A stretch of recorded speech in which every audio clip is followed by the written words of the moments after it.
Hey everyone! Okay, so getting the obvious out of the way first, the end of the episode introduces us to the newest antagonist we're going to be dealing with for the foreseeable future, the son of Poseidon Nero, Poseidon Shura. And yet, any anime onlys, if you thought Draken Joe was evil, trust me when I say Shura is gonna make Joe look like a tame little puppy dog by comparison. Like, if anything, like, the interesting thing about Shura is that he is such the pure definition of a detestable piece of shit that he's honestly the kind of person Draken Joe kind of warned the crew about in their first encounter, like like all the way back when Draken Joe had them all tied up, and at the moment where he, like, before he even shot Shiki, when Draken gave that speech to the crew about it being okay to have your little adventures, but don't mess with people you can't afford to mess with. Shura is the type of person he was kind of warning them about. Joe, to what credit I can give the guy, you can tell he had some form of honor code, even if he had twisted morals to go along with it. But as you'll find out, and even from what we got just from that ending, Shura is completely devoid of both empathy or morality. Like, he is just detestable in every shape and form. And while it is very easy to paint a villain like this as one note, you also find that that's what makes him dangerous. Like, this is the type of villain you do not want to fuck around with, whether you're human, robot, or whatever else have you. And with that said, the anime changes the order of events a little bit from the manga, in the sense where the fight, the flight battle and just the fights in general, a lot of them happened after the Shura reveal. But here, I like how it feels like the anime builds up to Shura's reveal a bit more, but whereas we get all the fights before the reveal, and whereas in the manga it all the fights happened after the Shura reveal, and besides giving, and for me this works because besides giving Shura top billing for the ending, I think I like the way the anime handles the reveal a little bit more compared to the manga, because with that extra bit of added build-up from switching things around and having the battles beforehand, it makes his presence feel all the more threatening just by giving our heroes that slight false sense of security that they've getting rid of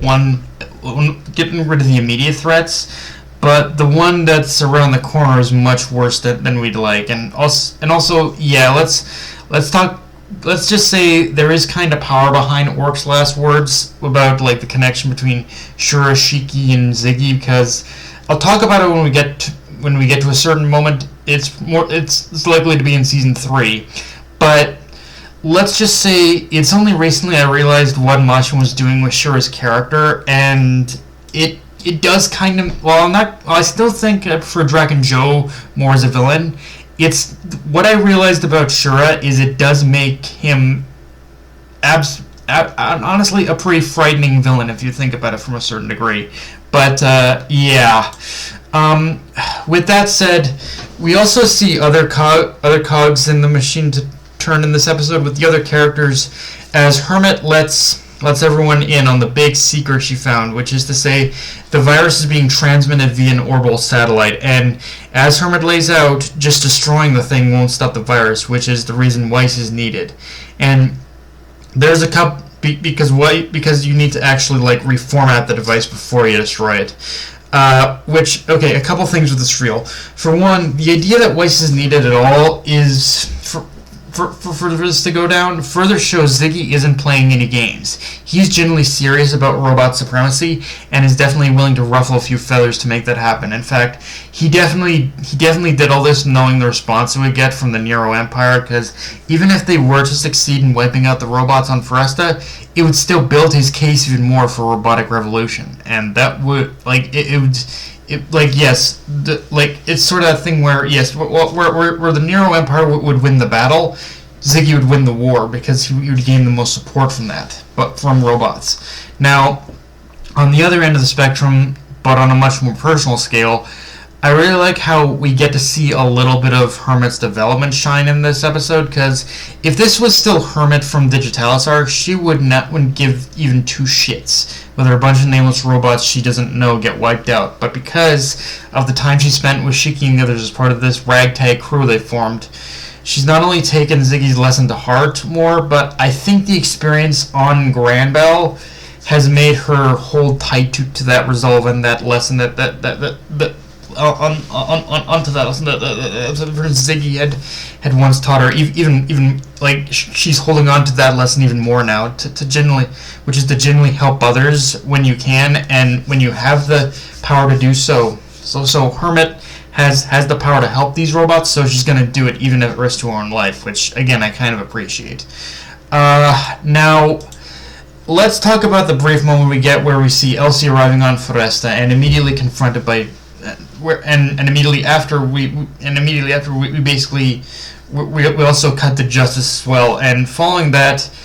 we get the but between all that we also get the reveal of Elsie's ether gear star dress, which okay, obvious parallels to Urza's requip aside, I genuinely like the mechanics of Stardress a little bit better, just from the fact that it's kind of when you think about Stardress compared to like requip, for example, it's kind of a roll of the dice power when you think about it, because whatever planet she's on, that's the power Stardress will absorb. So while I'm sure that all forms she are going to be powerful, there's really no telling what kind of power she'll get unless she has intimate knowledge of that planet itself or just understands the environment itself. So like with Stardress, so if she was on like a metal planet, for example, she'd probably gain a full suit of armor that would probably restrict her movements or something like that. Although,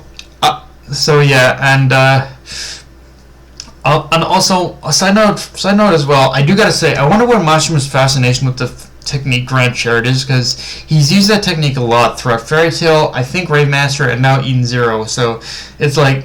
not a big deal, but it's like, what is his fascination with that technique? Like, why does he always reuse it? That's my question about it.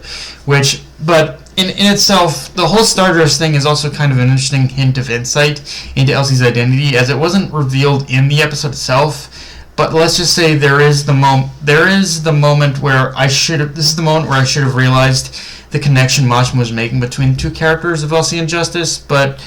I was kind of too caught up in just how much I absolutely hated Justice for getting in everyone's way, and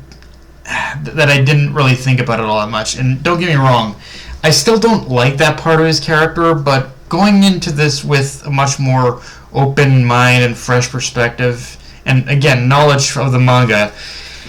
I can see more clearly of Mashima's intent with the character of Justice, even if there's still a layer of bullshit you have to cut through to get to what the character's on about. With that said, though, I'm not gonna lie, whether it's the voice actors or the soundtrack or what have you, I'm actually taking the Nero Commando unit much more serious as a threat than I think I ever did in the manga, and that's not me saying they were bad in the manga, but there was something about them where I just could not take them seriously as a threat. But now they do legitimately scare me, especially Moro of all people, who, like, whoever that is voicing him, they picked a winner for that guy, as I can just feel the psychotic and manic energy oozing off him. And I think it also helps that